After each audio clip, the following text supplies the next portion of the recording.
better tell it. People on the streets say Sabrina speaks. Tune into the show, she will let you know. Tell all your friends and family.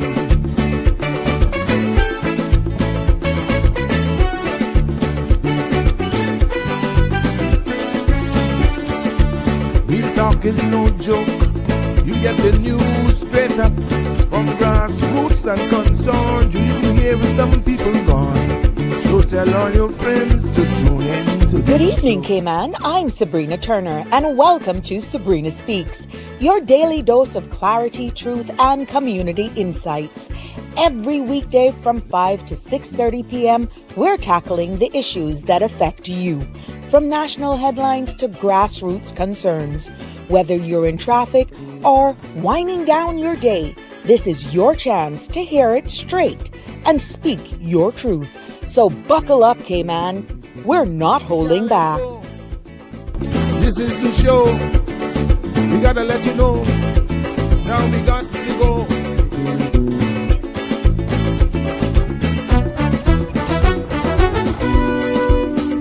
And now here's Sabrina. Well, good evening, everyone. Welcome to our friends and family near and far. It's good to have you. Hello from the beautiful Cayman Islands. And yes, what a beautiful day we're having today. I don't know how much of you were out and about, but I must say it was just comfortable. It was really, really nice. The breeze, I don't mind if these breeze could just keep up for a little bit longer, to be honest with you. Don't mind it at all. But I'm hoping that you're having a fabulous Wednesday thus far and you're ready for another episode of Sabrina Speaks. Yes, that's what we're here for, because we are Voices of the Islands, conversations for the world, and the podcast where voices rise, stories unfold, and inspiration definitely takes center stage. It is good to be back with you on this Wednesday. For another Sabrina Speaks. Yes, where silence is never the way to go through life's changes. Oh, heck no, because this evening we're diving into another very informative discussion. We're going to have a conversation that every single one of us is some way connected to, whether or not you realize it. Whether or not you realize it. And, we're not talking about money, power, and small islands alone. It's all in one package. It's going to be all bundled up. And how decisions are made in the big global rooms that ripples and all the way down right here to our shores. And if you didn't understand it before, I'm hoping that this evening, based on what I've uncovered, what I've delved into, and one of my new segments is what really drew me to or sparked my interest in learning more about today's episode. Now, you've seen the headlines. You've probably heard the acronyms IMF, SIDS, global finance, international agreements. But what does any of all of that really mean for us here in Cayman? For our families, our economies, or even our future? Yes. Well, this evening on this episode of Sabrina Speaks, it is my aim to break it down in plain, simple language for us to understand. Because as we continue to evolve and grow in this space, and you're seeing different headlines, regional leaders are going to places and making agreements and deals, signing MOUs, and you're like, what the heck? They're moving forward. What's wrong with us? Well, you know what? We're going to talk about what the IMF actually is, why small islands like ours are labeled as SIDS, small islands development states. And really, we're going to look also a little bit, because of this time that we have, on how global financial rules affects us even when we don't get a vote around certain tables, and why Cayman sits in a very unique position, not quite like our Caribbean neighbors, but still facing the same vulnerabilities. That's why it really came to the forefront for me and said, you know what? with everything that we did from a medical perspective about premenopause, menopause, andropause, which, by the way, thank you for all the feedback that we're getting that we've covered over the past 2 days. I said, why not? This is not a conversation today for economists only. I'm just going to make that clear. This conversation this evening is for every household, for every young person planning their future, for even every business owner, and yes, every voter, every resident, every Caymanian who wants to understand the world we're living in. Because from the bottom of my heart, the truth is, small islands like ourselves don't get the luxury of ignoring global decisions. No, we don't. We feel them first, and we feel them in many cases the hardest. So this evening, we're going to make it make sense and clearly, calmly, and as honest as I can be with you based on what research that I have put into this and just putting this segment together for you.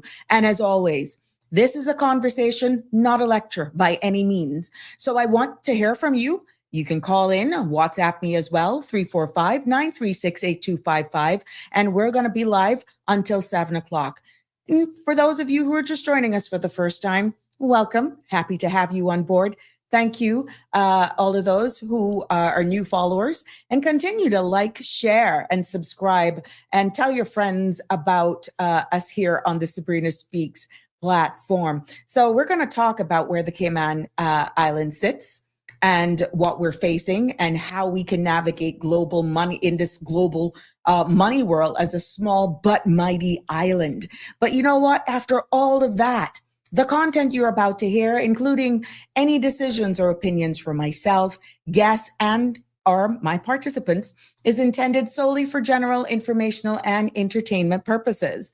It's not a substitute for professional, legal, medical, or financial advice. So I encourage you to consult with a qualified professional for your specific concerns. Bridge Media Limited and all its affiliates disclaims all liability for any decisions or actions taken in reliance on the information presented here this evening. Good evening, all of you. I see you're coming in. Thank you for commenting. Tell me where you're streaming us live from today, and all of my regulars, I'm going to get to you in our roll call section. But you know how we do it here on the Sabrina Speaks platform. We got to know what's going on with the weather. Yeah, we're an island. Why not? Why not? Let's go straight into this evening's weather forecast. Compliments of our friends over at the Cayman Islands National Weather Service. Yes, the synopsis this evening is calling for moderate to fresh northeasterly winds with a slight improvement in seas from tonight as the ridge of high pressure gradually weakens over the Northwest Caribbean. Now, a small craft advisory is expected tonight through tomorrow. Mostly fair conditions are likely to persist as a dry and stable atmosphere dominates. Now, radar imagery shows no showers around the Cayman area. The forecast for tonight calls for mostly clear skies at first, with a 20% chance of early morning showers. Temperatures will fall near the mid to upper 70s. Winds will be northeasterly 10 to 15 knots with higher gusts. Seas will be moderate to rough with wave heights of 4 to 6 feet, and a small craft advisory is in effect. Now, the forecast for tomorrow is calling for partly cloudy skies with a 30% chance of morning showers. Temperatures will rise near the mid 80s. Winds will be northeasterly 10 to 15 knots with higher gusts. Seas will be moderate to rough with wave heights of 4 to 6 feet, and a small craft advisory is in effect.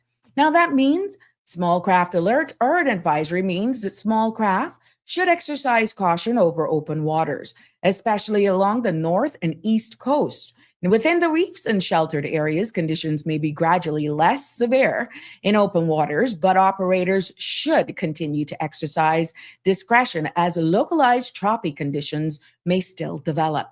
Now, tonight, there's going to be a high tide at 8:39. Tomorrow, a low is for 2:42 a.m., and a high tide is at 8:07 in the morning. The sun will set this evening at 6:42, and sun will rise tomorrow morning at 6:08. The outlook is calling for pockets of moisture drifting over the islands, bringing brief early morning showers. Otherwise, fair conditions will persist. Now, the high pressure over the Atlantic continues to weaken. Thus, light winds and seas are expected by the weekend.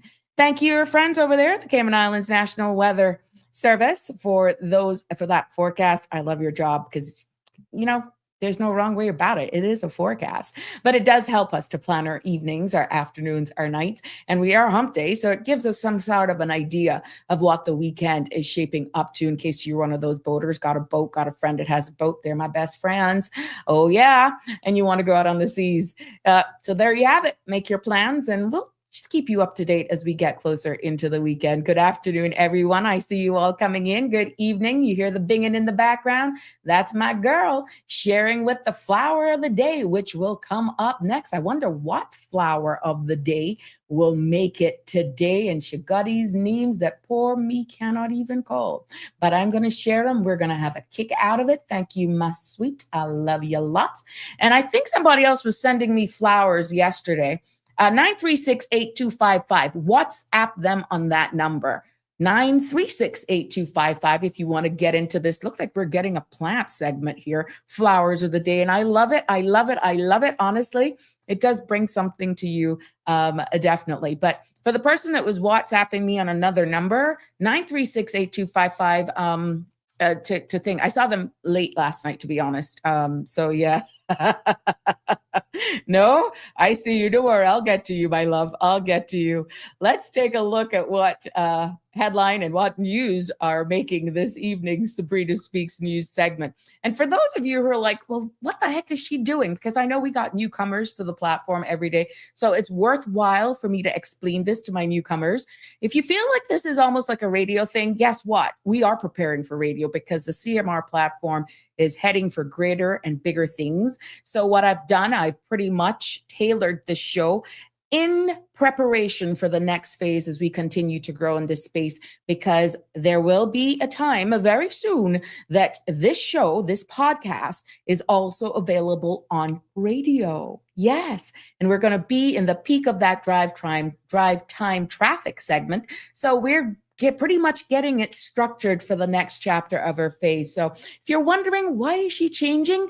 That's why. But for all of my oldies but goodies who've been here from day one, they get it. They see the transition. They see the improvements. And again, I thank you all for your feedback. Even though when it's on radio, you can't see it. The good thing about podcasting is that you can always go back. We're streaming on Facebook, YouTube, and Instagram as well. I'm getting better at that. So yeah, on the CMR platforms, you can follow me as well. Look for the Sabrina Speaks, the number 12 on YouTube, and also Sabrina Turner, community activist on Facebook pages as well. But I love all of you who are following us. And thank you so much for sharing the love and sharing the links as we continue to build and grow here in this space. Let's take it now to our news headlines for this evening, starting locally, of course. We're going to go straight into the Ministry of Planning, Land, Agriculture, Housing and Infrastructure has announced a new sustainability partnership that turns green waste into agricultural opportunities. Now, under the initiative, vegetation cleared during CUC's power line maintenance will now be diverted from the landfill and processed by the Department of Agriculture for compost and mulching. The ministry says this shift supports local farmers, strengthens soil health, and reduces waste, marking another step towards a more sustainable Cayman. Other local news, we put our attention over to His Majesty Cayman Islands Prison Service. Yes, they're reminding the public that rehabilitation is everyone's business. Now, behind every reintegration initiative, community support continues to play a critical role. From the F-Wing Family Fun Day to football competition, partners have stepped up with time, resources, and unwavering commitment. And because of that support, lives are being changed. Now, the service also recognizes Acting Director of Rehabilitation, Richard Barton. Congratulations, my friend, for driving and sustaining these partnerships. His Majesty's Prison Service extends thanks to all of the partners for standing with them and believing in the work that they all do. Congratulations, Richie, and congratulations to all of the staff right there. And I love to highlight my local businesses. Guess what? Look at this family duo. Congratulations to Daniel and Chris Kernel. They are representing their family-owned business, Kirk Freeport, this week at Watches and Wonders Geneva 2026, the world's premier showcase for fine watchmaking. Now, the event brings together the most prestigious Masons unwavering their newest releases, breakthrough technical innovations, and design directions that will define the year ahead.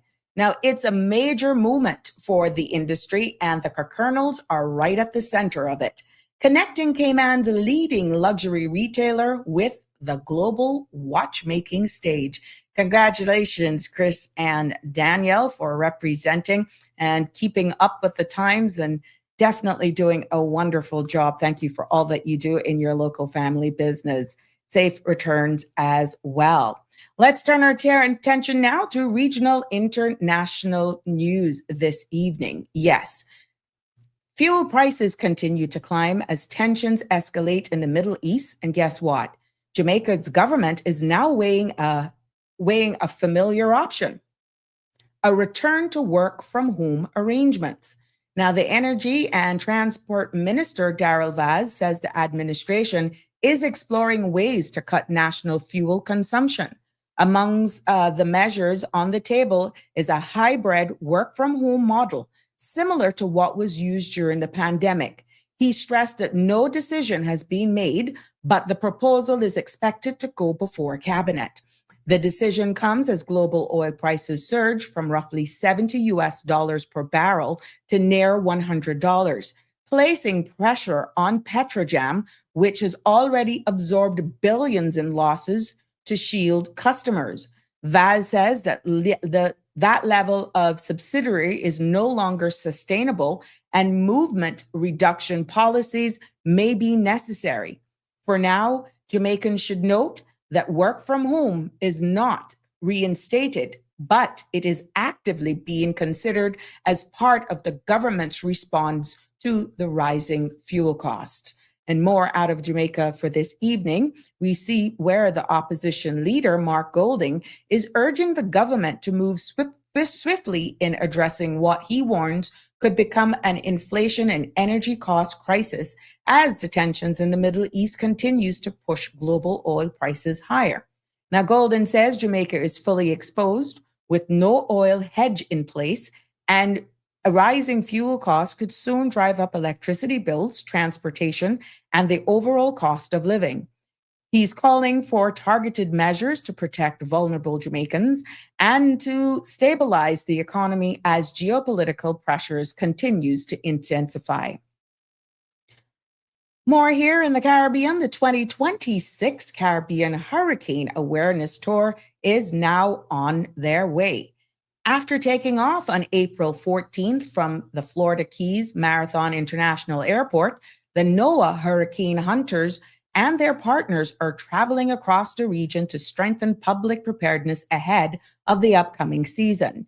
Now, today, the team is in Rotan, Honduras. Tomorrow, they head to Belize City, and on April 18th, the tour concludes in San Juan, Puerto Rico. Now, the mission gives communities a close-up look at aircrafts and experts who track and forecast hurricanes each year. That's a good educational and lovely field trip that everyone could take advantage of. For those of you who are streaming us, if you didn't know, they're in Rotan today, and tomorrow, Belize City, they're going to be knocking on your doors. To all my friends over there in Belize, hola, ¿cómo está? Buenas tardes. Yes, I got a little bit in me. More in our Caribbean region this evening. The 2026 IMF meetings are on their way. Yes. And, oops, I got the wrong image here. Please pardon me.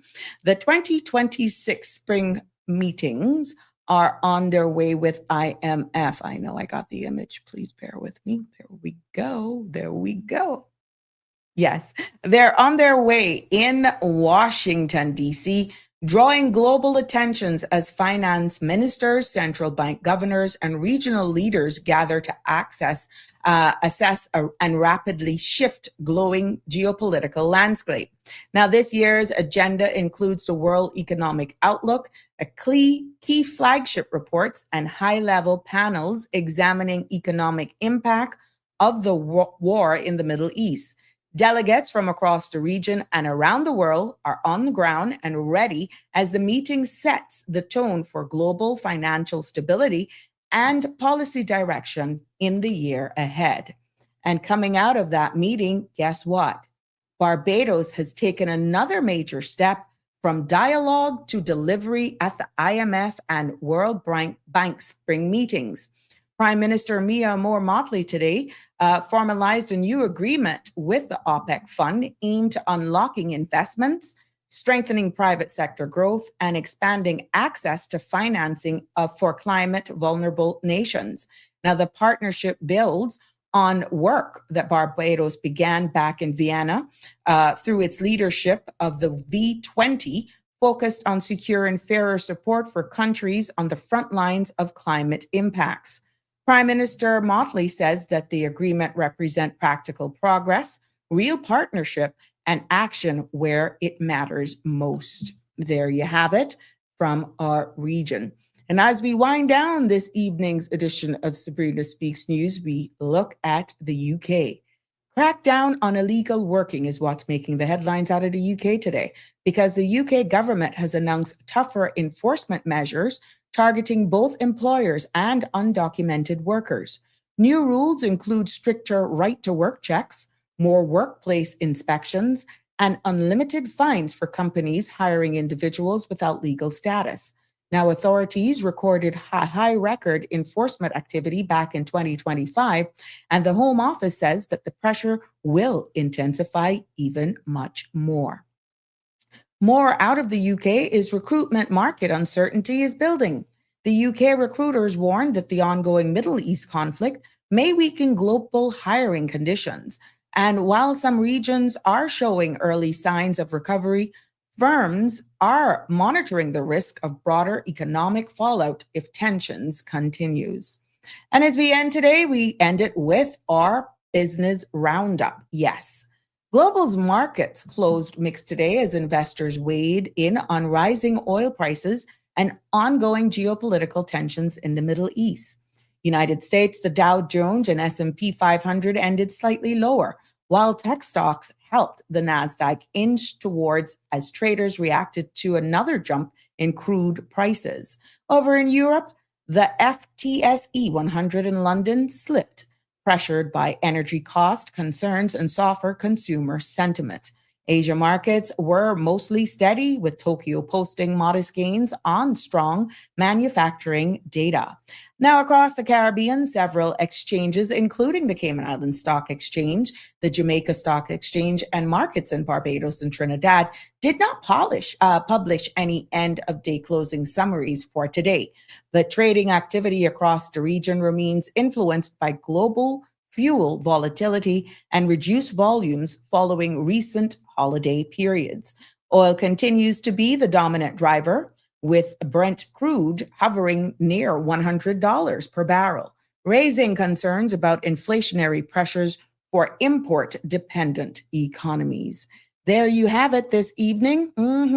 But there's a lot. I tell you, we could do practically an entire 2 hours on what's going on around the world, and we don't want to be left in the dark, which is why I take great pride in bringing this to you this every evening to let you know what's happening. Happy birthday to all of those who are celebrating a birthday today, or a wedding anniversary, or just celebrating life. From all of us, here on the Sabrina Speaks family, we celebrate with you, and we send you lots of love. For all of those as well who are mourning the loss of a loved one, our thoughts and prayers are with you, and our sincere condolences as well. I got some information that a family friend, we know how close Kim and Brack is, that there was a death there, and our thoughts and prayers go out to the family and friends of Miss Ello over there in the Brack. So our thoughts and prayers are with you during this time as you mourn the loss of her as well. Yes. Welcome, welcome, one and all. How are you all this evening? Hello to you. It's good. The music by my friend Berman Scott. Oh, yeah, he gets me going. Oh, yes, there's just something about Berman music, period. It brings back the days of Kim and Brack and, yes, Aunt Wiva, Sharon's mummy, Sharon Ebank's mummy, on the back of her yard, dancing on top of that cistern top. It still happens, old time. The sun, oh yeah, it brings back. There's just something unique about Mr. Berman's music that takes me back to my childhood days. And I guess that's why I ring out my knee, because I was doing that from a child. But for all of you from over there in Kim and Brack and know what it's like to go back way back when you could play football in the road, you pretty much can still do it because you could hear the cars coming as it echoes off the bluff. But all those good parties that I used to have in her yard, Sharon continues as well to keep up that tradition. Kudos to you, my cuz Sharon, for keeping that up. You want a good throwdown party, Sharon's the place to be. But yeah, that's your friend Aliano. Oh, you had the call. How are you? How are you healing? Oh, missed ya. I see where Out Town was busy today. What, 3 cruise ships? 2, 3? They were pretty big as well. It's good to see you with us. I hope you're doing well. We missed you. You know, I sent out the call for you, put out an APB for you. North Carolina's in the house. Marshall, good evening, my love. How are you? It's so good to have you. Yes, yes, yes. It's good to have you here with us. Andrew as well is in the house. Donnie Don, how are your orchids? It's good to have you here. Damian Henry, let's see what you got for us today. He says, good evening all. The secret of getting ahead is getting started. The only time you fail is when you fall down and stay down. Oh yeah, we not staying down. That's not into us. We got to rub them knees. We could get up. We could stretch them off. Blow it off as stiff as they is and just keep going. That's how we do it here. Connie Bonnie, yes, the massive. We are here live and direct. Thank you so much for sharing the love. Laugh out loud. I went easy with you. Thank God, because boy, you've been putting me in some kind of tongue twisters here. Thank you so much for all the love. And Connie is sharing with us today. Guess what she said? She made it easy for me. She felt sorry for me. This is one of her beautiful water lilies. You see, that wasn't hard, was it? So for all of you, yeah, this is a water lily. It's beautiful, isn't it? Yeah, it's beautiful. So thank you for sharing. That's the flower of the day. And Connie is sending me flowers of the day so that I can post here so that you can see, you can enjoy, sets the tone. It shows you again how we just include all of you in here. And for all of you plant lovers, you can want to send me one of the day, you can. I'm not a green thumb at all, but I'm much better than I thought, to be honest. So yeah, what she says, I'm just encouraging people to showcase their talents. Never know where it may take us. You are so right. And you're doing a marvelous job, Connie, with how you maintain your orchids and all of your plants. Kudos to you. It says a lot about your space, your environment, and all that sort of stuff. Oh God, poor me. Only the ZZ plants and the snake plants, I can think, a little bit of periwinkle. Yeah, that everything else just go blop on me. I'm horrible. I am horrible. But yeah, I feel proud. I feel proud if they last longer than a week. Hey, Suzette, good evening. I am happy. How are you doing? Oh, thank you so much. I'm doing a great job. Thank you, Suzette. You guys make me happy. Once upon a time, I used to be sweating bullets when I knew I was going live. I was making sure that I could hold the audience and make sure that it was thought-provoking conversations and topics that, made sense as we elevate, talk, and educate and inform and inspire people here on this space. And it's just blossomed into its own. And based on the feedback that I'm getting, a lot of the topics as well is steered by you. And once I'm comfortable with delivering, I will do it. Ad-libbing is great, but not based on what I'm hearing a lot of you ask. I have to do research. So yes, for me to keep on topic, one, I got to make sure that I have my notes in front of me and make sure that it's from reliable sources as well. So thank you again for all of the feedback, and hence today's topic. You can see the relativity of it based on the news headlines that I told you what was going on with Barbados. Congratulations to her for doing that. And to let you know where we fit into the scope of things, because you may sometimes hear our Minister for Financial Services and Premier say he's going away for these meetings and all that sort of stuff. And then you look at it, but we're not a full member state of CARICOM. We're not an independent jurisdiction. We don't sit at the big tables. No, we don't. We are represented by the United Kingdom. So then you may say, well, what the heck are we going for? It'll all make sense this evening. And we put it down in layman's terms so that we can understand, that the House will be going to Parliament in the coming weeks and so forth. And there are certain bills and laws that we are amending. When we do topics like the international money funds and small island development states, and you hear all of these acronyms being used, and when we look at Cayman, understanding our place in the global money market for being a jurisdiction where a lot of our money to keep circulating that's being attracted into our society is coming from, why not bring a topic like this in layman's terms so that no one's felt out when certain things are being discussed, right? So hence the birth. And this is why this conversation came about today. So yes, I thank you all, but from flowers to birthday celebrations, we've had a few tears as well, and just celebrating people. That is what this space is about. But I thank you all for your support. Most importantly, your live feedback and comments. And of course, 345-936-8255. You can always WhatsApp me. You can call in and be a part of the conversation and the discussion. And of course, all I ask is that you remain respectful.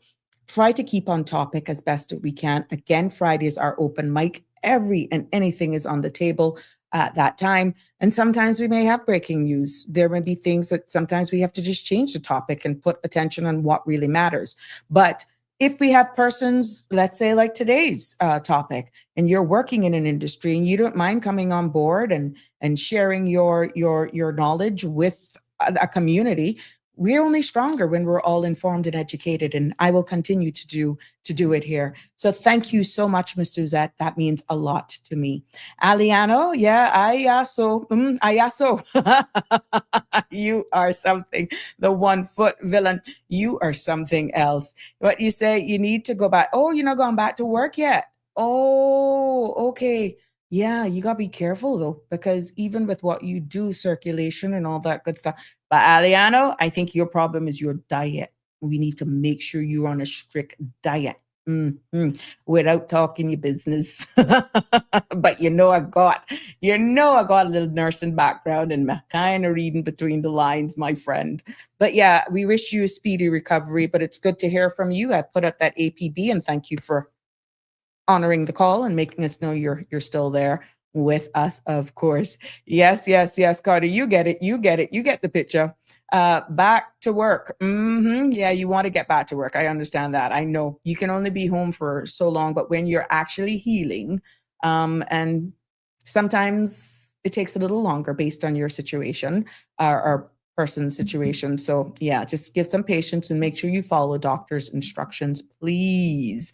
You are more than welcome. It's my pleasure. It is my pleasure to do this for you. God bless you. Read Romans Road. He will never leave nor forsake thee. Thank you. Yep. I just got to keep positive and just give thanks, even for the good stuff, even for the bad stuff. Bad and good, because there's a silver lining in everything. And I am a living witness of that there is a silver lining in everything. We just need to just believe and continue to move in faith, as I will continue here. Hey, my Hennessy. Jesus, God, Aliano, you're going to need a flogging. You need a flogging. I'm not even paying you no mind. You just get better soon. We need you back out on the road, okay? Let's get right into it. Like I said, the topic this evening is the IMF and Small Island Development States, which is the acronym that you're seeing, SIDS and Cayman. and understanding our place in the global money world. And what my aim is here, in case you missed it at the intro, is that my aim is to break down what global financial decisions means for small islands like us here in the Cayman Islands, and how the Cayman Islands fit into the big picture. You're all invited to join in and participate in this conversation. And as we talk money, power, island resilience, in real life lingo, so that everyone is included and hopefully understands. And the aim is every segment, you should take away nuggets that you've learned something as that we have imparted here. And when you look at a small island development state in the bigger footprint of the world, small islands are vulnerable. Global rules affects us even more, and we don't vote on them.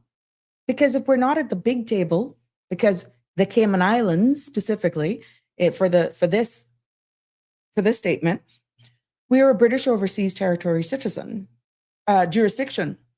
So the UK is at the table, not the Cayman Islands.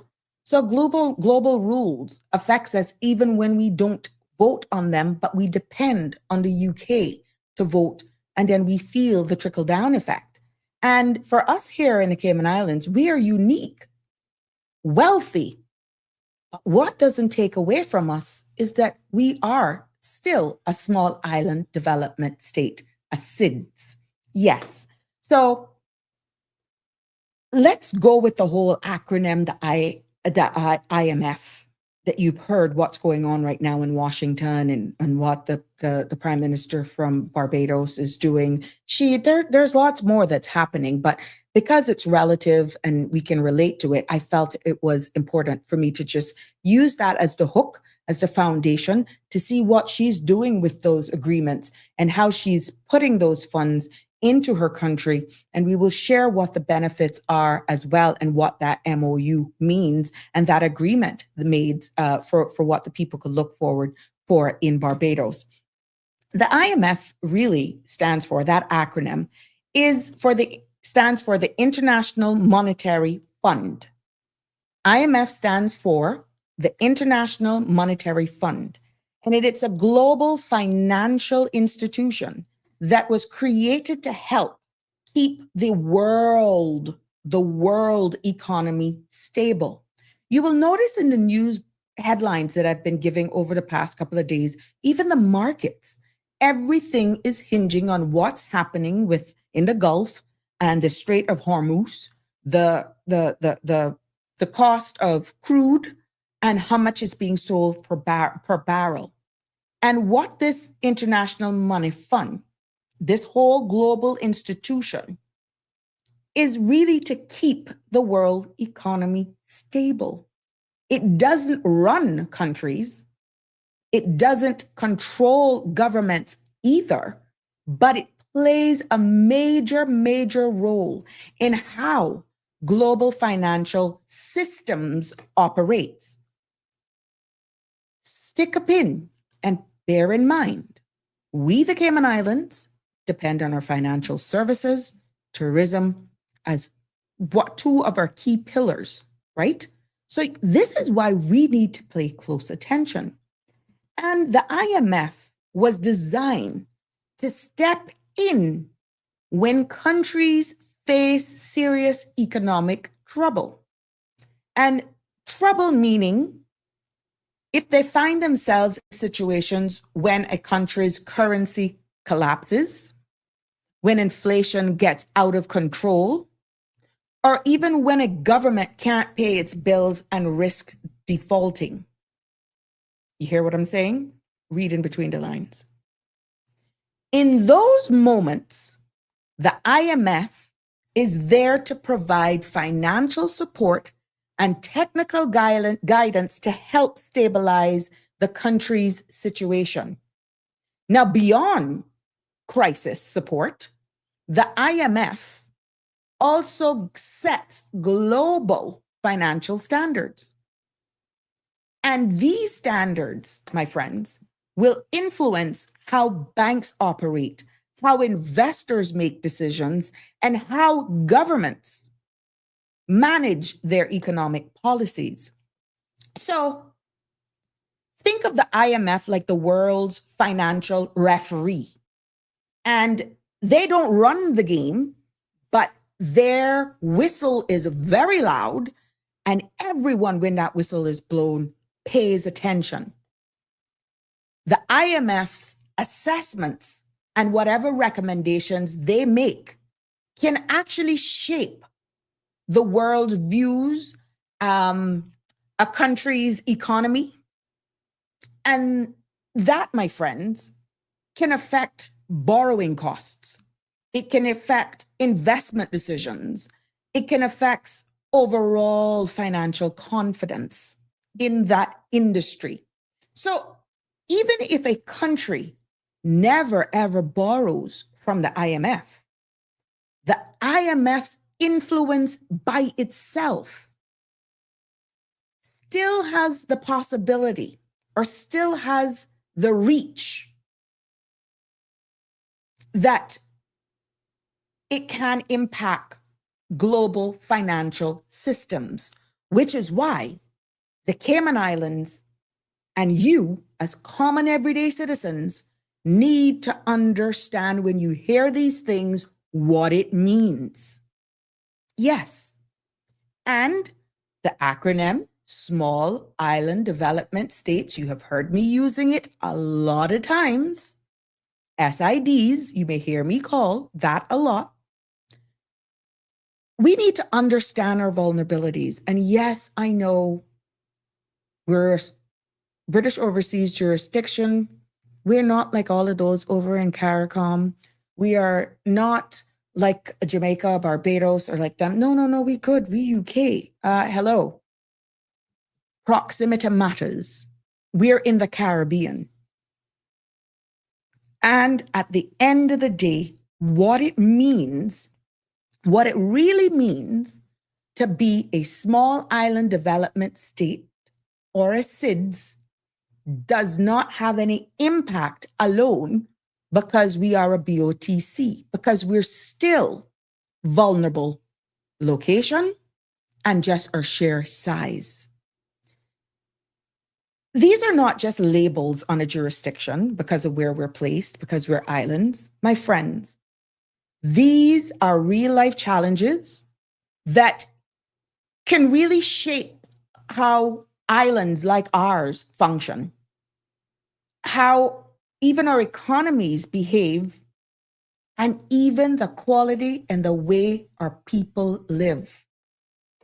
And when you look at small islands, because of how they're made up, small islands, they consist of small populations, even though some of our islands have much more than others. And that means that based on small populations, economies don't have the same size or strength like larger countries do. With fewer people, we still see that we have smaller workforce, and we see what that is right now happening in the Cayman Islands based on demand. Hence, we are doing a robust immigration amendment and reform, making sure that even with these reforms, we protect our own people. We make sure that we still create that delicate balance where income is still coming in. We create an environment where persons can actually start a business, get jobs, move up accordingly. But we also see, just by being a small island jurisdiction, that small tax base. And even though we're a tax-free jurisdiction, we still pay stamp duty, okay? But because this is for the collective, remember, Sabrina Speaks, Voices of the Islands, conversation for the world. We're not limiting ourselves in this space for the 345. So sometimes you will hear me saying about taxes and all that sort of stuff. Indirect is here. We've heard the comments many a times saying, well, we pay taxes, just it's not labeled so.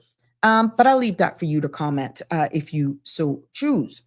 But what we say as well is that we have fewer industries, and we know that for a fact, to rely on, especially us in the Cayman Islands, where our imports per capita, when you look at us in the region, our imports is one of the highest in the region.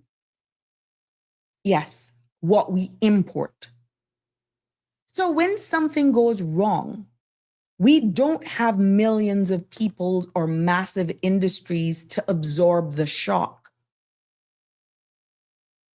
Every impact feels bigger because the very sheer size of our population. And when you look then at our limited resources, most small island development states have limited natural resources. Take a look around. Take a look around at the Cayman Islands. When you look at these limited resources jurisdiction, we don't have large manufacturing sectors or huge agricultural lands, or in our case, major mineral reserves. And what that means for us, my friends, is that we can't produce anything we need. And we can't rely on natural resources to drive our economies. And this is why we have to be creative. And it's all about a balance as well.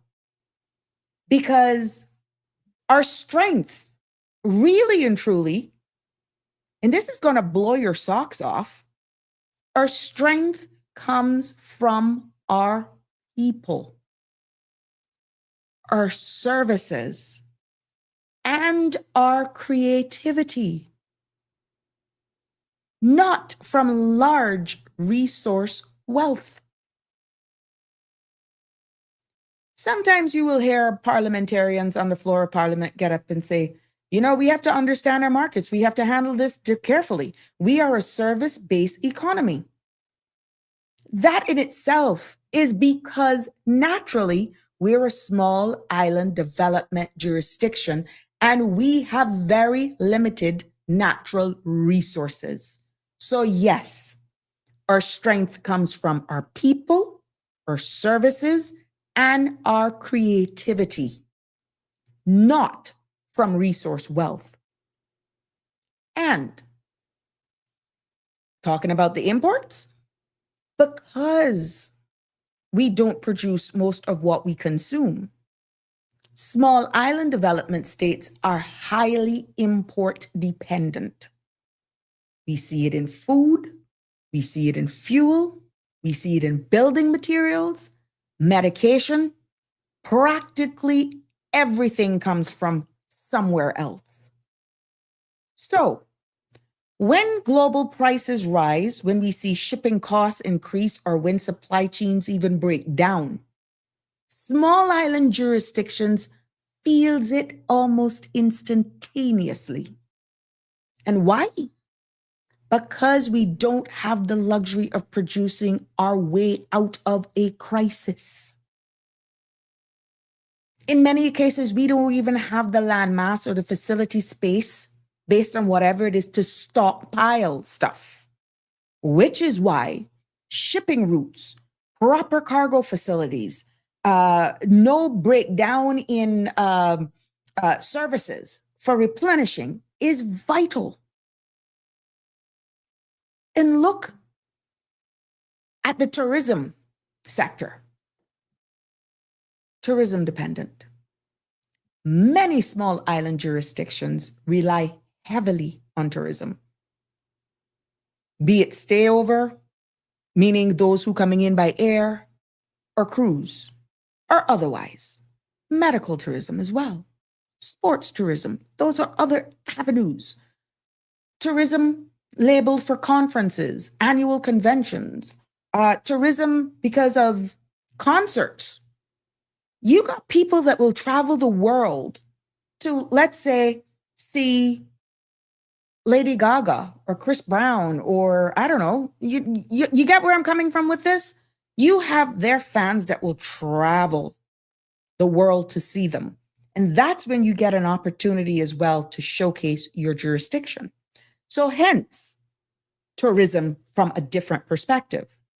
And what we see from these industries, because of us relying so heavily on tourism as well, The tourism sector brings jobs, income, and foreign exchange, but it also makes us vulnerable. We saw what happened during COVID.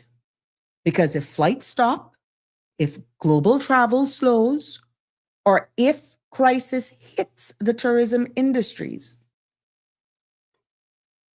our economies feel it instantly. I go back to COVID-19, when entire islands lost their main source of income literally overnight. So at the end of the day, tourism is a blessing, but it's also a major point in where it comes under vulnerability. And then you look then at climate risks. Yes. Small island development states, SIDS, are on the front lines for climate change. Because what happens is that we face stronger hurricanes. We are seeing rising sea levels. We're seeing coastal erosion that is impacting a lot of the infrastructure along our 7-mile corridors. One of the things that were our biggest selling point in for a tourist, coastal erosion, we're seeing it. We're seeing flooding. And for what's in the forecast for 2026, we're also seeing heat stress. And this is so big. One storm can wipe out years of development. And climate risk is not a theory for us. It's a lived reality every hurricane season. Yes, it's a reality. Aliano says the stipend was nice, but the lockdown sucked. Yeah. And that stipend had to be paid and came out of somewhere. We still have to give God thanks that our country was able to lock down and still was able to find funding to be able to even assist those persons in that sector. So we have to give all of those who came before really a round of applause, because we would have been in a much worse position. And look, the financial industry and people were buying property just blindly. We did very well. Yes. I would like to hear, would we get through the coming economic? Well, you better pray. My friend, pray. Pray. You hear what I say? Pray. Hey, Miss Dorothy, how you doing, my sweets? Good to have you with us from Florida. Another thing that we have to look out for as well as a small island development jurisdiction is the high cost of living. Christ, even our locals are feeling this. It just comes with us living in a jurisdiction of our size. Because we import so much, because our markets are so small, the cost of living is naturally higher in small island jurisdictions. Every God's thing costs more to bring in. And as we see what's happening geopolitically, brace for impact. We don't have the economies of scale that larger countries enjoy. So you can't bring in, for example, of one item. Example, I'm just doing this off the top of my head. Let's say a 40-foot container of just Tide liquid detergent. You see what I'm saying? We don't have the economies of scale for just one container just of Tide detergent. You need to speak to the people in the industry, and Mr. Woody has been on here a lot of times. So when you hear the economies of scale, that wouldn't be sound for him to bring in 1 or 2 containers of just one item, because we don't have the economies of scale when we have limited size ships that can come in here and one container just holding that one item, not making much sense. Economies of scale. If we were larger, that you could justify That one container could be divested of by that one supplier, that one retail provider. And let's say by the time the next shipment come, good to go. But their share economy of scale or size or population, on the money side of things, it's a waste. It's a waste. Yes. That is when you talk about economies of scale. And we're not like larger countries that can benefit from economies of scale. Some families will feel the pressure more intensely. And of course, governments have to work harder to keep essential services affordable, which is why sometimes when we go and we run our mouths and not understanding economics, economy of scale, and we say we're going to do this, we're going to do that, and you're not looking at the ripple effects, oh boy, Houston, we got a problem. One crisis, my friends, can shake an entire island. And in large countries, a crisis is one sector can be absorbed by others. But in a country like the Cayman Islands, one crisis can shake an entire island. A hurricane, tourism shut down, global recession, or a spike in fuel prices, just bringing it home to reality, can disrupt a whole economy at once. There is very little buffer and recovery. In this case, and in many cases, takes longer because our systems are smaller and are more fragile. So there are 7 key things that small island jurisdictions just like ours have to consider. Because when we talk about small island development jurisdictions, really what we're talking about is islands that are beautiful, resilient, full of potential, but uniquely are very vulnerable.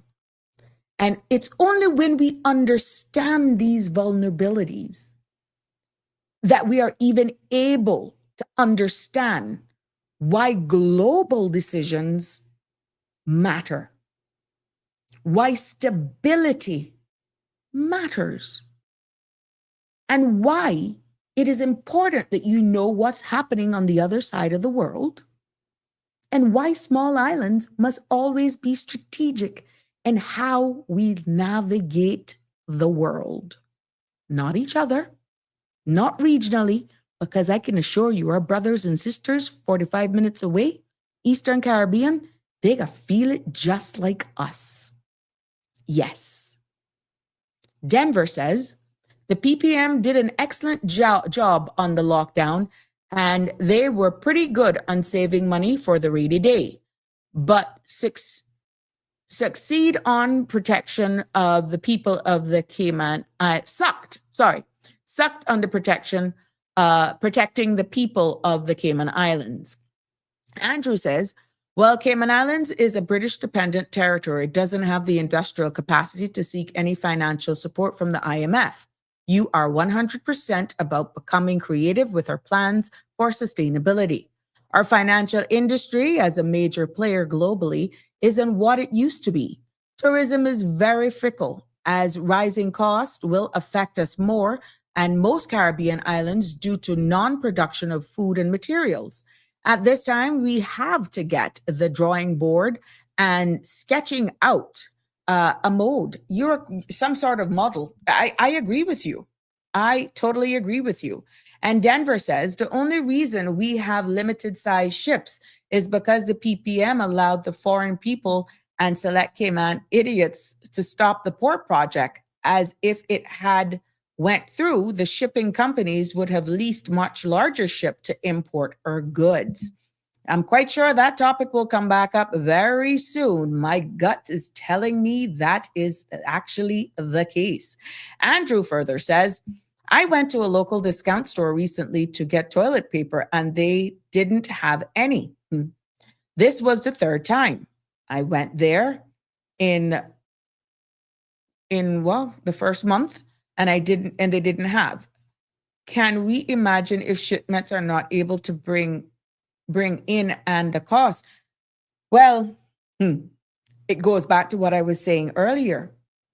Economies of scale. And right now, with what is happening with the world, we see right now in international news where cargo ships now are being turned back and are not being able to pass through the straits. These are cargo ships, not even only with crude oil. So if we're thinking that we're not going to have an issue, and even if we say, oh, we're not getting stuff directly from their raw materials, let's say, go back to toilet paper. Let's say that the roll for the toilet paper comes from the base product of that is coming from over there and it's being turned back. Maybe those companies, I'm just using this hypothetically as an example. You can make the paper, but what are you going to put it on? Creativity. But that may come at a higher cost. So we may continue to see the cost of that going up because, again, countries are looking, companies don't have certain things. We see where farmers are pretty much in a panic because the chemicals are used for fertilizing our goods that should have actually been on shelves right now is being blocked because of all of this blockade that has been going on. And it could impact crops for our summer fruits and vegetables and stuff because the lack thereof. Farmers are literally panicking because of what's happening. Yes. So these are real things that could impact us. And you can see why I brought it down into context is that it just highlights the vulnerabilities of small island development jurisdictions. Now, I'm not telling anybody or everybody to go out there and start hoarding. That's not a solution either. Yes. Andrew says, I would hate to say this, but I see rationing of goods per family if things continue to worsen. Andrew, if people really listen and pay attention to some of the news headlines, they can connect the dots. And I'm not withholding information. I'm not withholding any information because I'm not the government. I'm not the government. But common sense will tell you there's just certain things. If you are going to prepare for possibly the inevitable, you would get your house in order and just do basic things, not hoarding, not to go and panic shop because that's not helping the situation either, but be smart.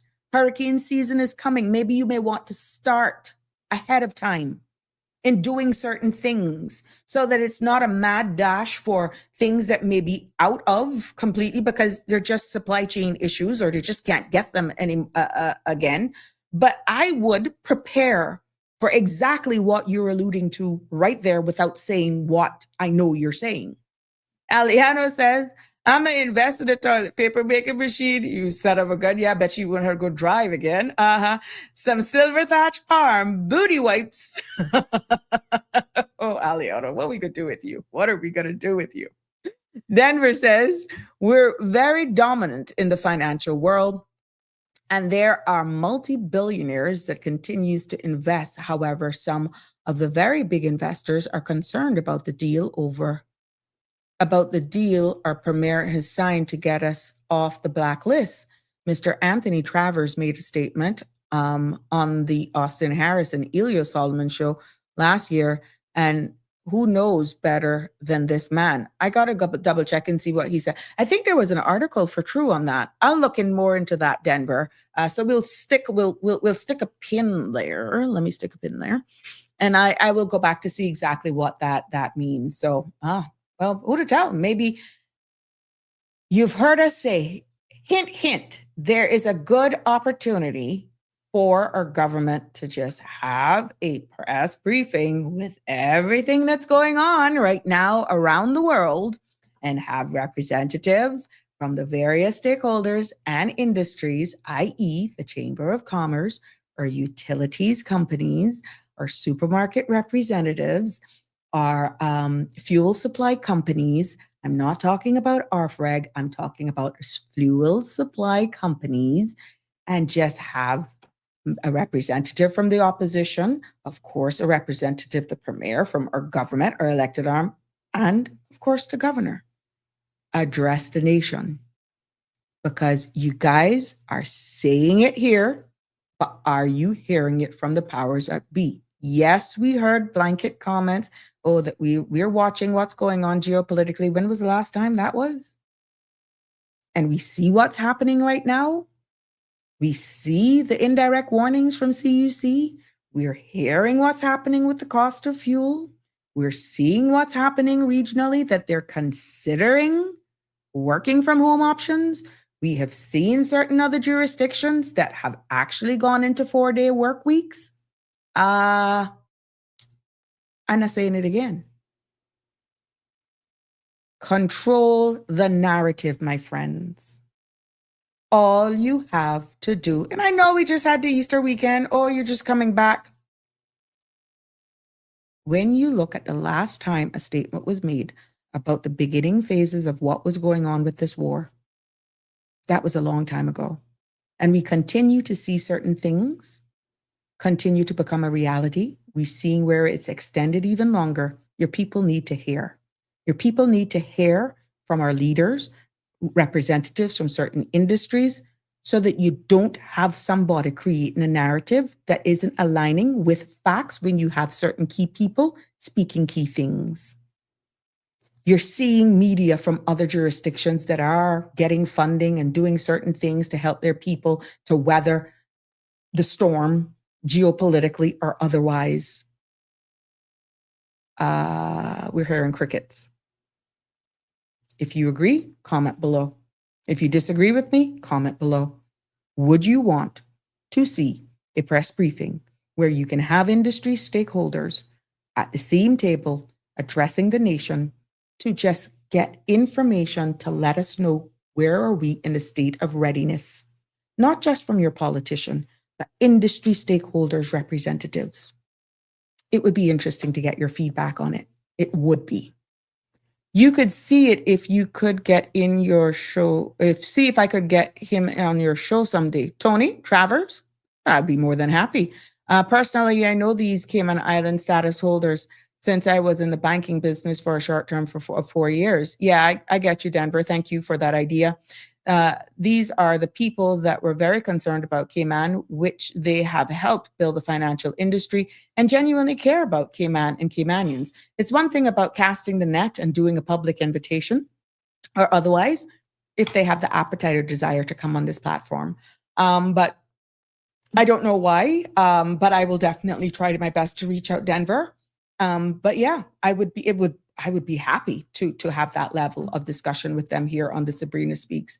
Yes, Aliano says that there are some places that are putting limitations on fuel use, and how true is that? And what will Cayman look like with motor vehicle lockdown?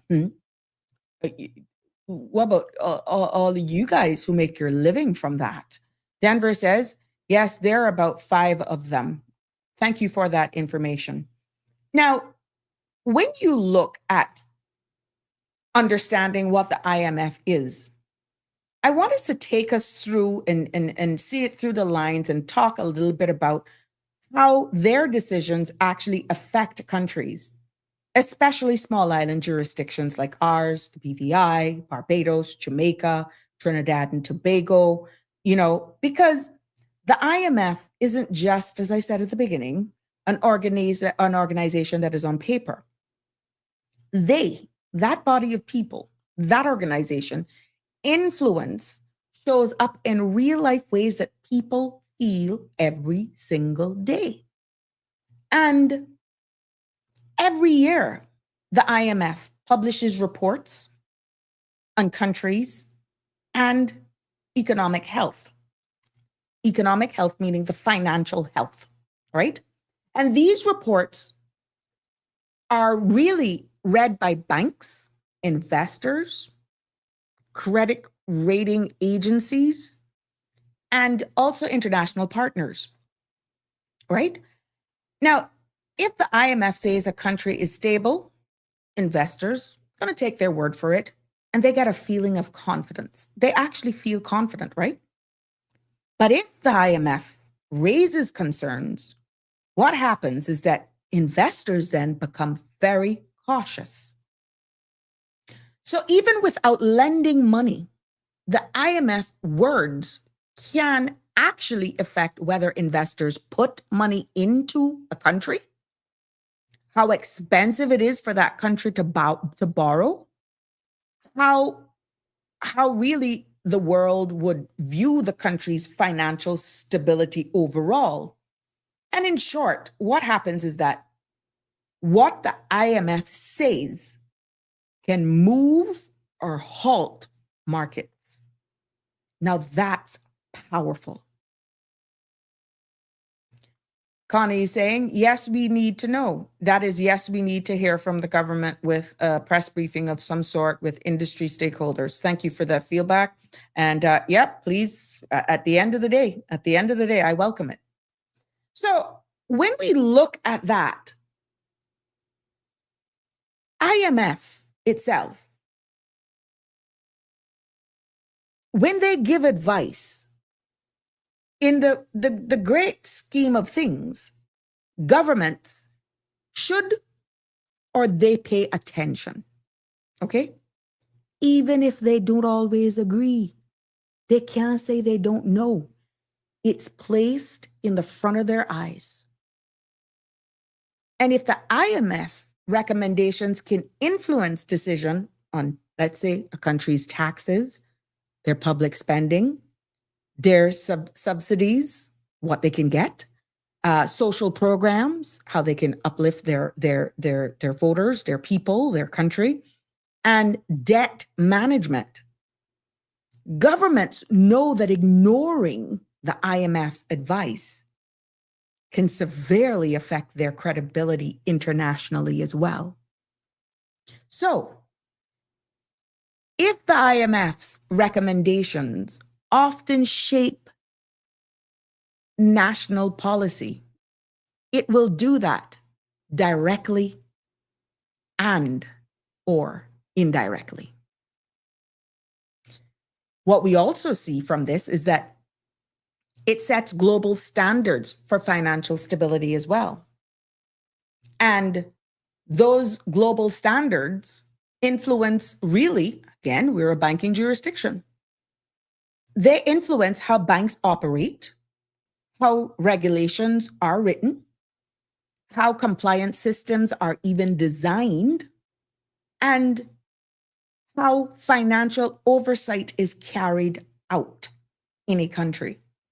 And what we see is that countries adopt these standards to stay aligned with global financial systems. You saw where Denver made a comment that there were certain things our premier agreed to, and we had other people disagree, and that it could possibly impact. I will look deeper into that. And you may have a spin-off from this from persons who are in the industry. But the bottom line is, for many small islands with financial sectors like the Cayman Islands, like our home, these standards matter even more. And let me tell you why.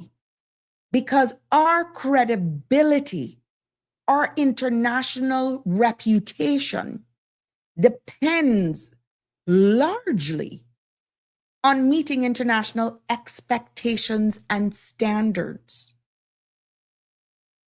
And when countries borrow from the IMF, the loans often comes with some conditions, let me tell you.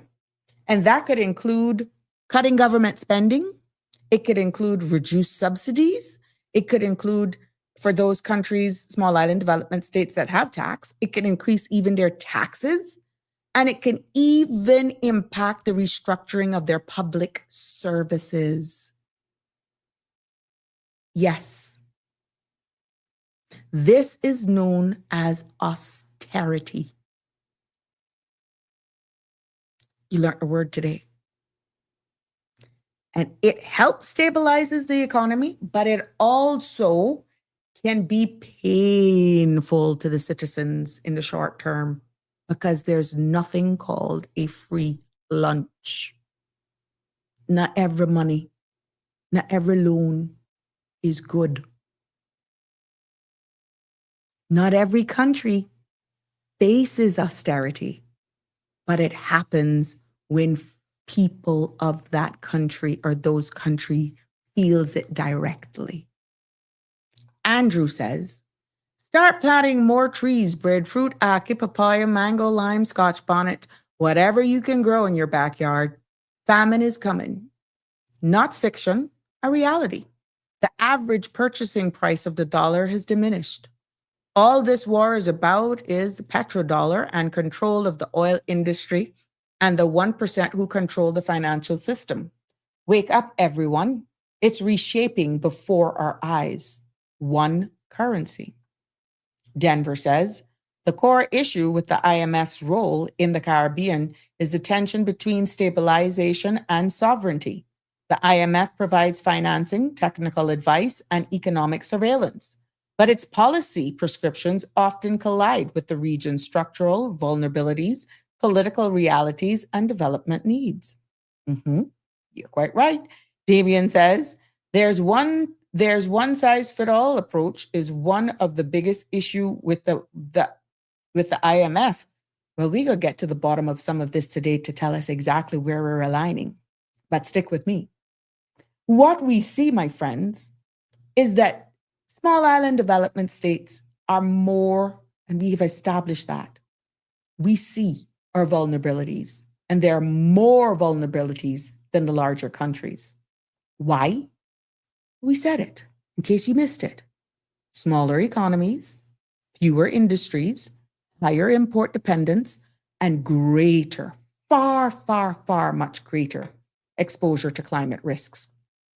So when we see global financial conditions changing, whether through IMF policies, rising interest rates, global inflation of some sort, geopolitics, small island development states feel these impacts faster and more intensely.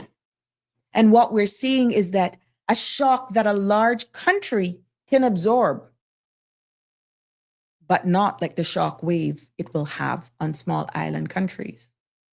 So when we look then at their IMF's influence, we're not talking about something distant or something that's even abstract. No, we're talking about real life impacts, real life effects on investment, government's decisions, banking rules, even national budgets, and everyday lives of our people. But especially in small island vulnerable states like ours. So even though we may not have a direct seat at the table, and the seat at the table is filled by the UK representatives, the trickle-down effect, just by how our national model is set up and where we get a lot of our income from. You think some of those instructions not passed down through England that it's impacting how we're operating today? Think again. All that I have said so far, and especially on the last part with their influence on us, even if we don't borrow from the IMF, they still have the power. They still shape the world we live in. You see where Jamaica's IMF programs, Barbados' economic reforms, we see it again in the headlines, and we see Grenada's recovery plan, all IMF backed. Yeah, because what I'm going to do is that I'm going to bring it home with Cayman's unique position with the IMF. But before doing that, what I have seen, and just as I read into the news today, is that we see where our neighbor there in the Barbados, for context, in case you missed it, Barbados just secured Barbadian dollars 100 million in development financing from the OPEC fund. And I'm reading this directly. And this money isn't about oil. What it is, my friend, it's about this agreement that they got into, right? Is about strengthening their social services, supporting vulnerable families, and improving the systems that help people. In their case, it is a long-term investment in the well-being of Barbadians, especially during a time when small islands are facing big pressures. Now, for their case, this isn't quick cash for them. It's an investment in the future well-being of the people in Barbados. And the OPEC Fund also recently partnered, listen to this, with Caribbean Development Bank to expand financing across the region. But guess for what? To expand financing across the region for climate resilience, renewable energy, food security, youth programs, and more. Yes. So, all of my people from Barbados, your country isn't just getting a loan. Barbados is stepping into a bigger regional opportunity. Now, the big question is, what are the conditions? We ain't getting into their local politics. I'm just letting you know and using that as an example of how other small island development states is using these organizations and what they're used for. So the biggest takeaway about this agreement that Barbados has just executed, it is really about strengthening the social backbone of Barbados. And that is really the system that protects the people, supports families, keep communities stable, and it's development money, not debt trouble. It's development money, not debt trouble. It's a long-term investment, not a short-term panic. So what we're seeing there is Barbados capitalizing on these. And hopefully what the people of Barbados will see is exactly some of the things that I've cited here. I'm hearing people crying for bigger, better hospitals, a better and a more improved healthcare system over there. But again, let them deal with their local politics. I'm just giving you context based on what we're talking about. And we know that Barbados is a small island development state, just like us here in the Cayman Islands. But I want to bring it home. I want to bring it home with where we are uniquely positioned in the IMF world. Denver says, in many societies throughout history, charging any interest at all was illegal or considered morally forbidden, especially under religious laws. What we now call interest is historically treated as usury, and for long periods, usury meant interest, not just excessive rates. Denver further says, we need more premiers and leaders in the Caribbean, like Miss Mia Motley. She has a very strong voice. She has a strong following internationally. She's well respected, and she's definitely trumpeting climate change and the resilience, being resilient, and the vulnerabilities as small island jurisdictions are impacted. And she's using that to maximize what she can get out of all of these things. Good for her. Good for her. At what expense now? Again, let her deal with that locally. The woman has succeeded in the polls for 3 terms. The people know. Let's leave it. But for the context of what we're talking about, there we go. Leave her alone and let her deal with the politics side of things, the local side of things. But internationally, I must say, yeah, she's well respected around the world. No surprise to people here. Cayman is not, and if you didn't know this before, you know it now. Cayman is not a member of the International Monetary Authority Fund. Just let me make that abundantly clear. And it's not because we opt out or because we didn't even qualify. It is because the Cayman Islands is a British overseas territory. And what that means is that the United Kingdom, the IMF membership, they do that on our behalf. Yes. And really what that means then is that we do not have a vote at the IMF. Cayman does not sit at the table when decisions are being made. Cayman does not borrow money directly from the IMF. And all of that is handled, my friends, through the UK. For the mere fact that the UK is the sovereign state. But, and this is the part I want us to understand, our people, even though Cayman is not a member, we still have to follow global financial standards. And that, my friends, the global financial standards that the IMF helps shape. You may say, but that not making much sense. Let me tell you why. It does. It does because we, the Cayman Islands, is a global financial hub. Remember I said it at the beginning. Follow me. We host thousands of financial institutions. You heard me right. Investment funds and international businesses alike. Our entire reputation depends on meeting the highest global standards for transparency, regulation, and financial stability as well. Hence, Denver made that statement. So, my friends, when the IMF sets expectations for banking rules, anti-money laundering standards, oh my God, what are you trying to do me right now to open up one account just because I ran and for office, I am a pep. Oh my goodness, what I am going through just because I served. I can't put it into words. I just have to sit and wait, but I digressed.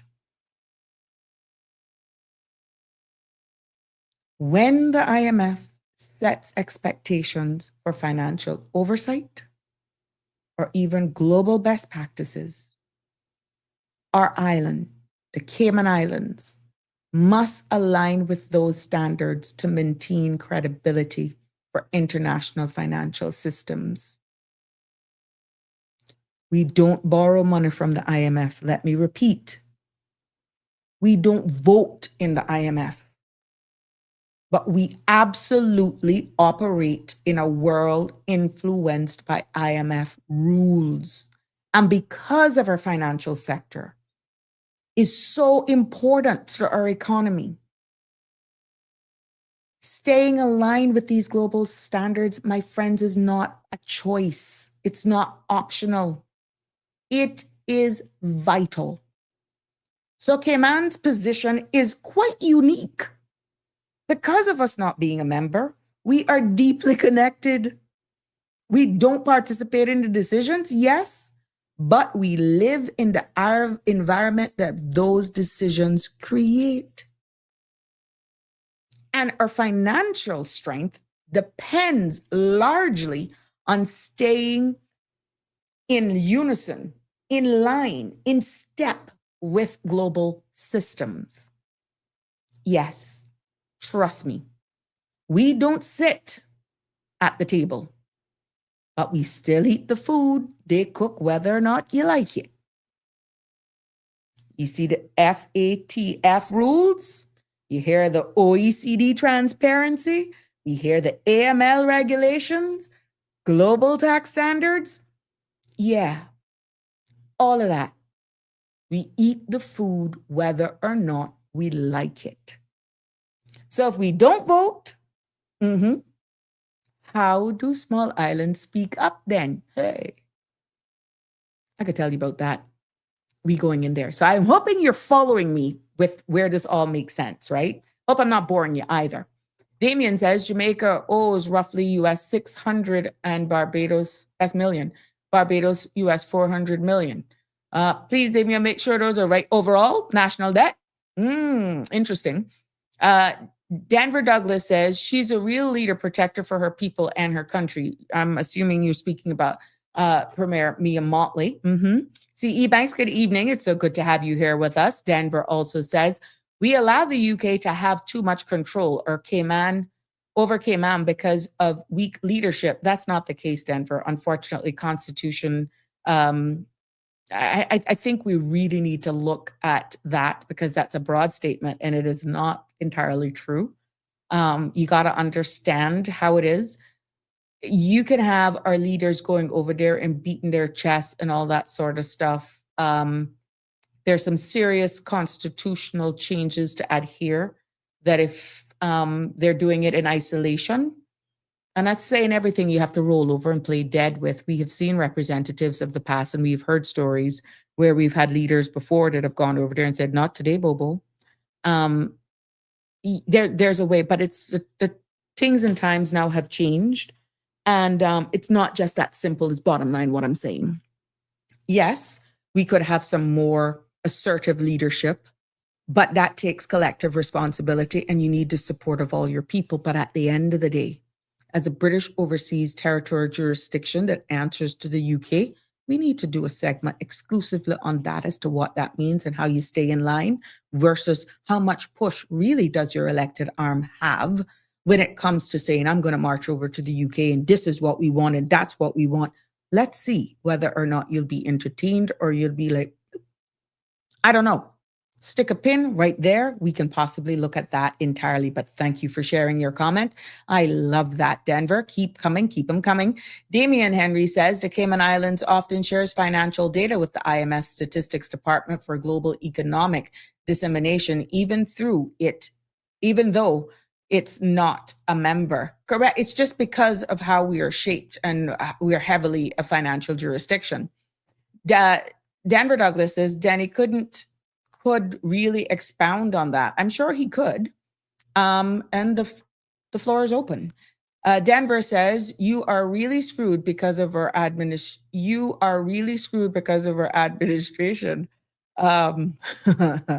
Oh, you don't understand the spillover effects of running and serving your country. And it is a trickle-down effect even to my immediate family for doing nothing wrong, but for serving your country. It's just how you're labeled.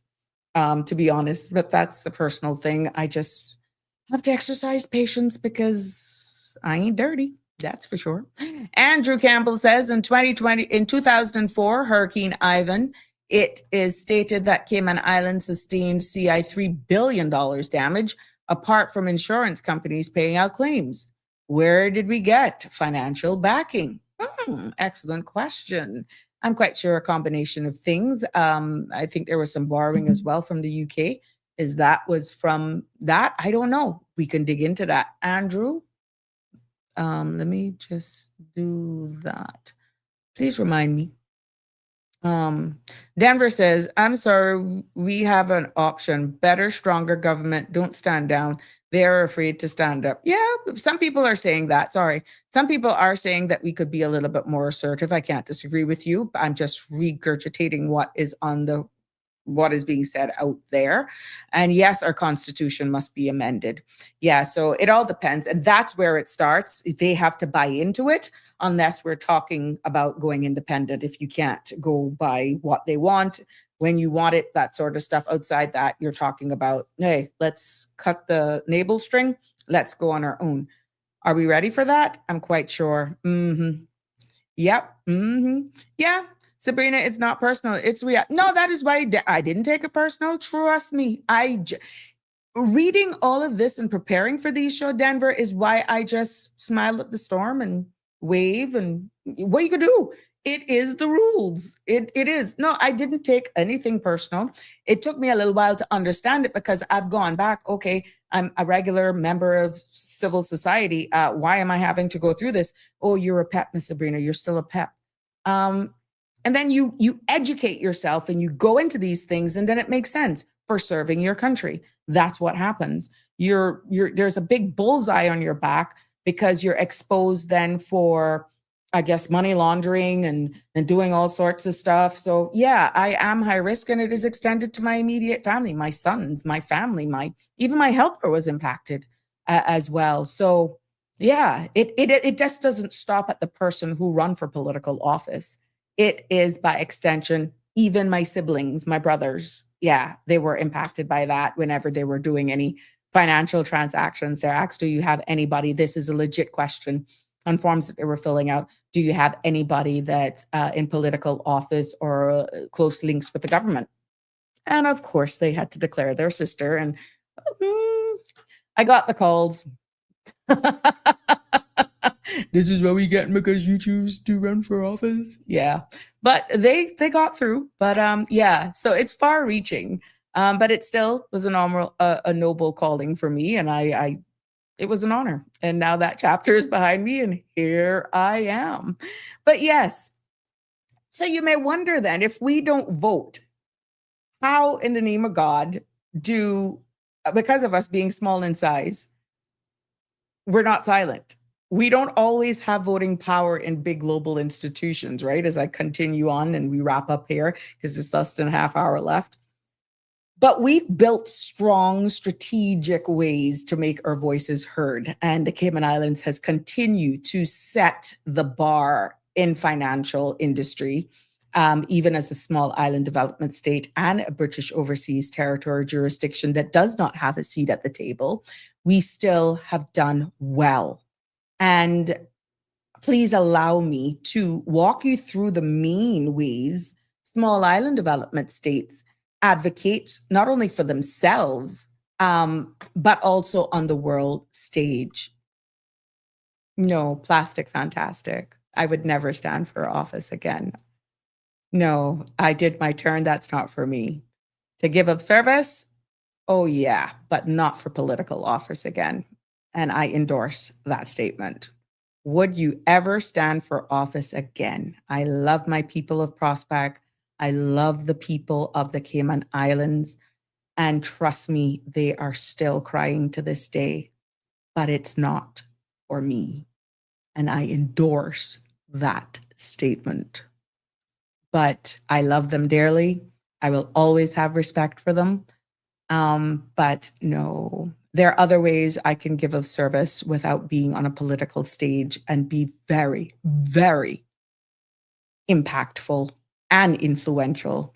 And it doesn't have to be labeled by a vote or being a political figure. I did it. I am here. And I'm just so happy that I did it. But it has made me see life through a different lens. And I feel it is some of the downsides of being a small island development states. Now, navigating life post-politics, unless I'm around with some past peers like Mr. Roy Bodden, one would not understand when you actually say you will never do it again, where that comes from. But with all due respect, by and large, the people of Prospect who supported me, who I came to love, have a profound respect for, who lifted me up, who were always there, who continue to still be there.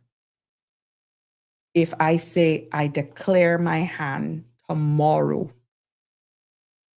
I know there would be a motorcade in less than 48 hours.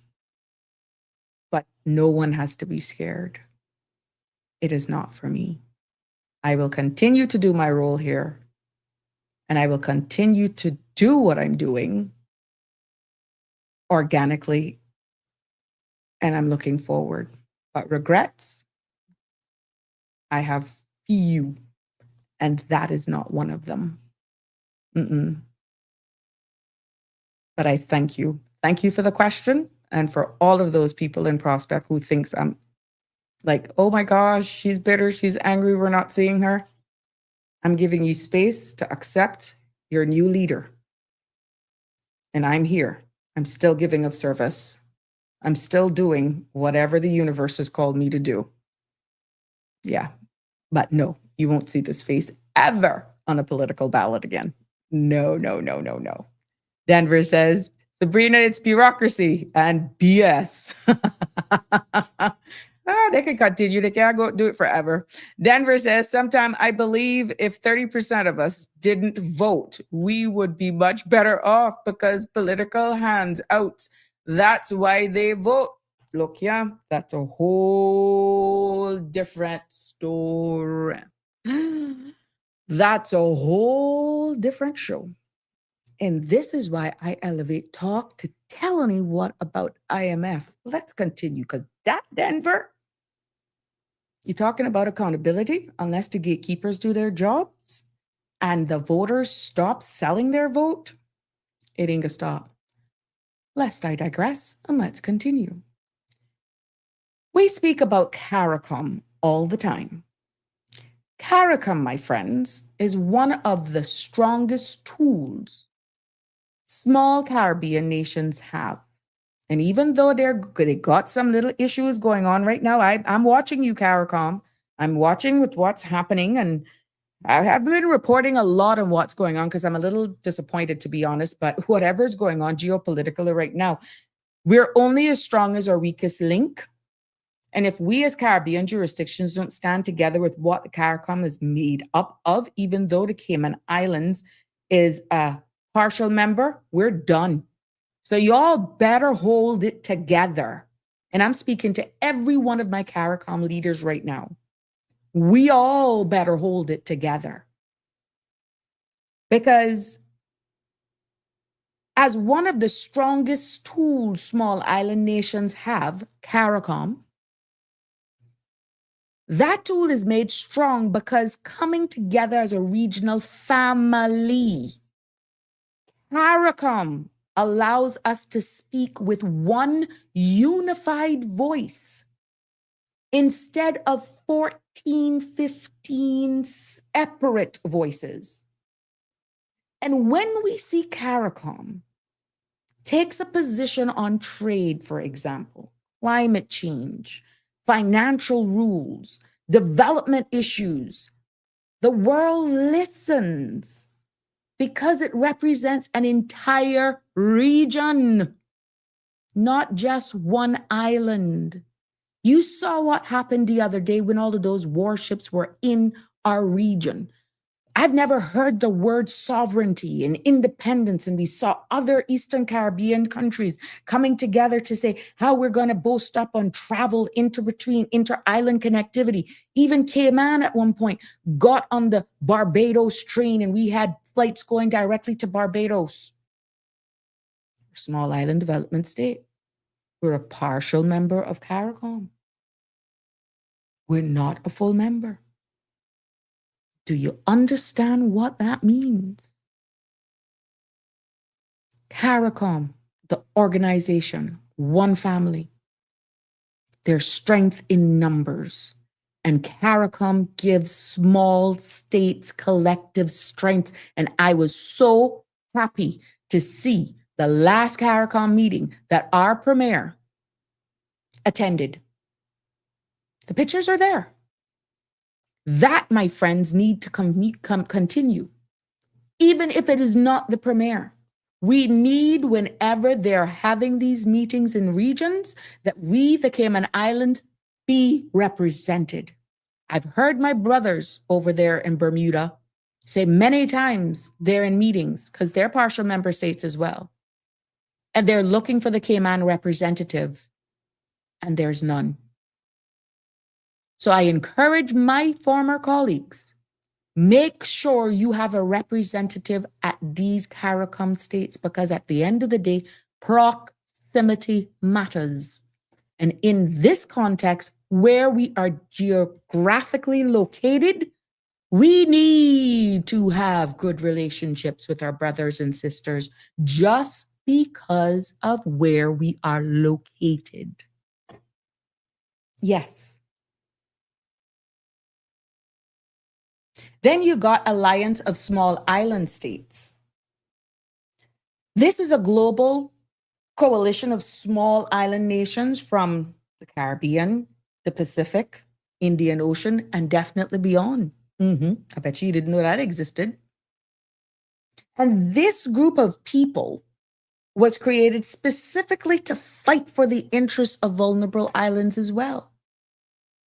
Now, their power is powerful in climate negotiations because what they actually push is for climate financing, emissions reduction, and protection for islands facing rising seas. The acronym is AOSIS.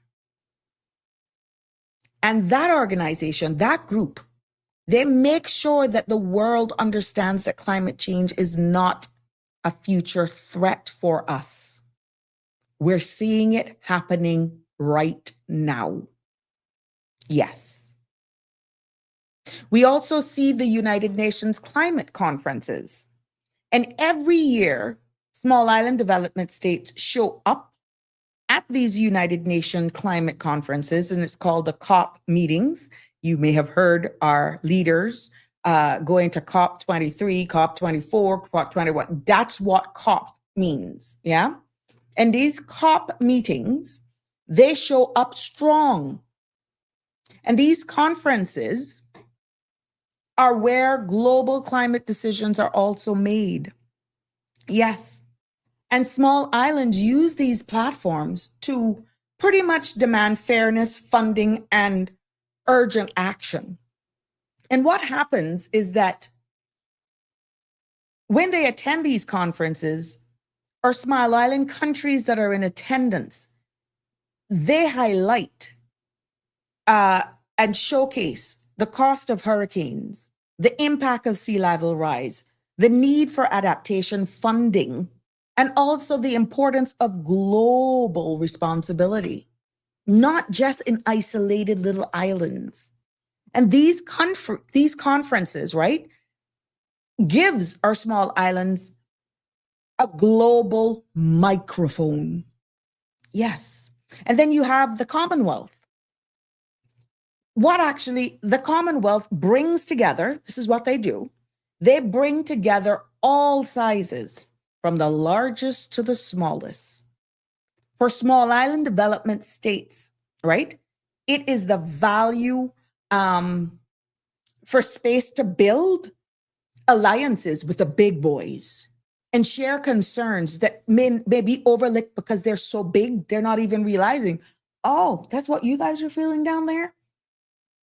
And it also gives the small island development states the ability to gain support from larger nations, the Commonwealth.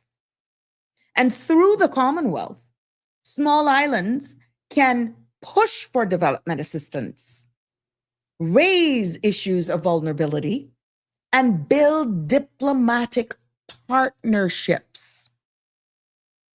My friends, it's another platform where size does not limit influence. And this is where I applaud Mia Amor Motley, because the woman she has maximized all of these things. The lady knows what she's doing. And with all due respect, she knows. You got regional blocks as well. Beyond CARICOM, small islands work together through regional blocks and partnerships.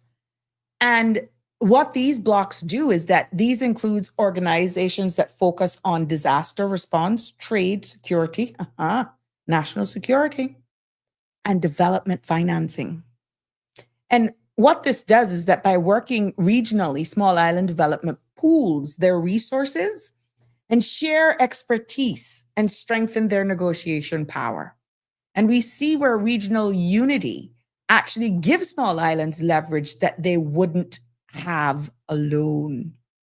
I keep saying proximity matters. Having representation is vital, because you do not understand the power of bargaining, the power of friendships, relationship building, whether or not we're a British Overseas Territory jurisdiction, until that time comes and you need to call a friend. Yes. Plastic Fantastic 5665 said, I voted because my grandparents weren't allowed. I vote for my working class ancestors, weren't given a voice. Democracy, use it or lose it. That's right. That's right. Andrew says the Cayman Islands is portrayed in some movies like The Firm, Tom Cruise, Gene Hackman, as linked with money laundering. This has since been moved to a better place in the last 35 years. Nevertheless, we still continue to maintain integrity and transparency in our financial industry. We have come a long way, and it's not an easy task, I'm telling you, because definitely all spotlights continue to be at us. We've gotten ourselves out of some financial holes, and we have strategically placed ourselves on an international stage. We have created an environment that shows we're above board. You got to work hard to keep there in the top spot. Denver says, so that's why some politicians want more allowance. Even said publicly they can't afford to take care of their constituents. They have to use their own money, making $15,000 monthly an allowance where there's money being used. Where's their money being used? You don't know what people household expenditure is, Denver. What the heck? We can't speak for individuals. I'm going to be honest with you, Denver.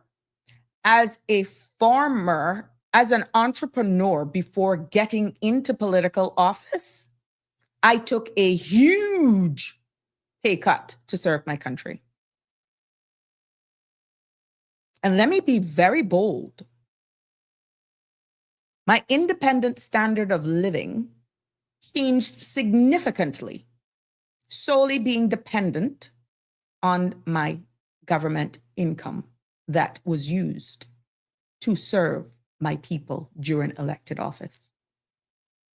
I didn't keep my business. I closed my business out of integrity because of the type of business that I ran.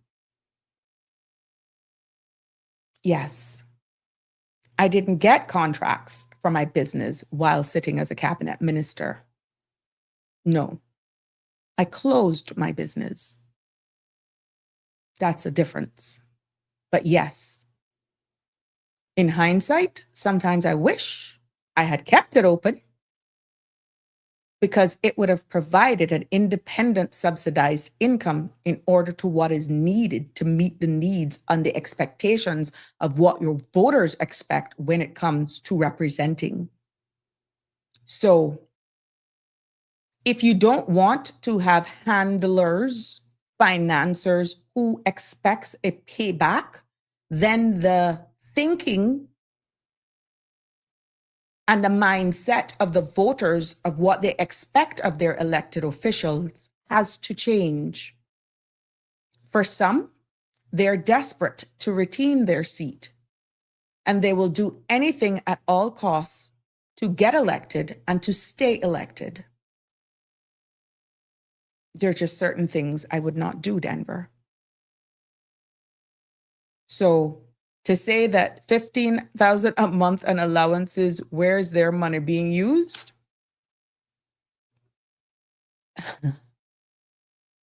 If an average of $3,500 a month goes out between Foster's, Cards, Water Authority, and possibly CUC vouchers,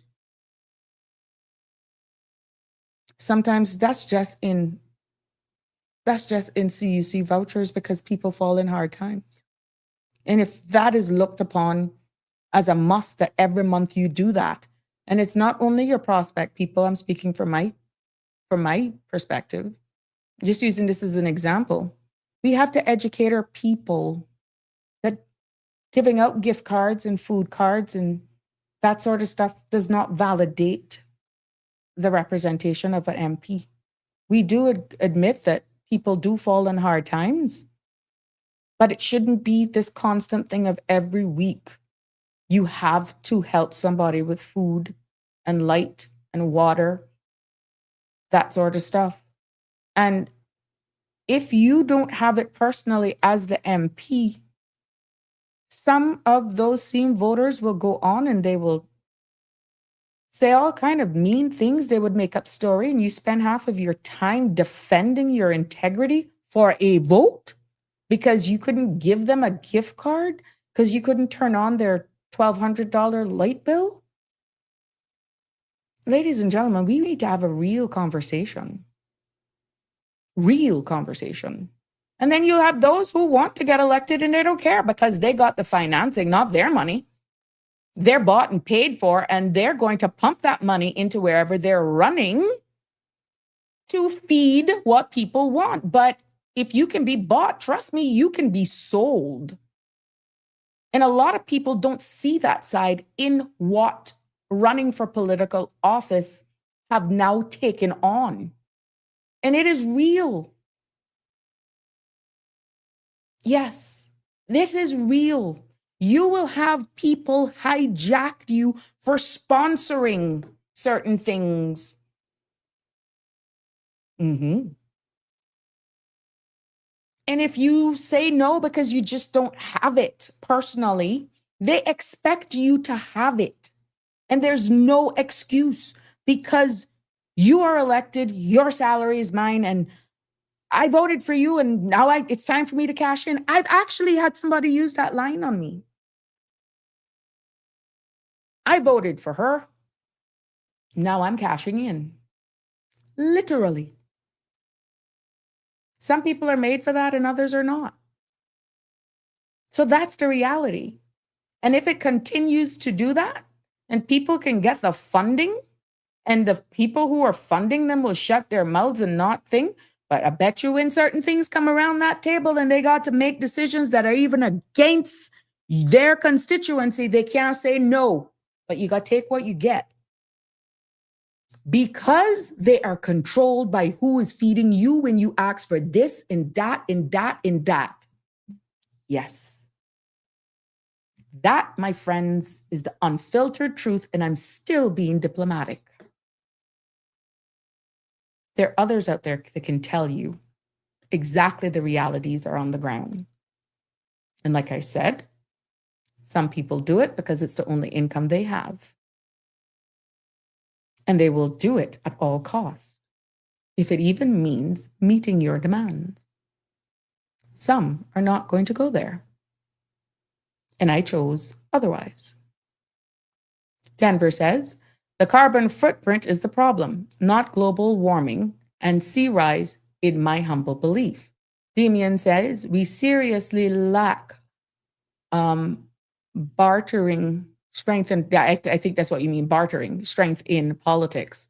Denver says, yes, however, I trust your opinion.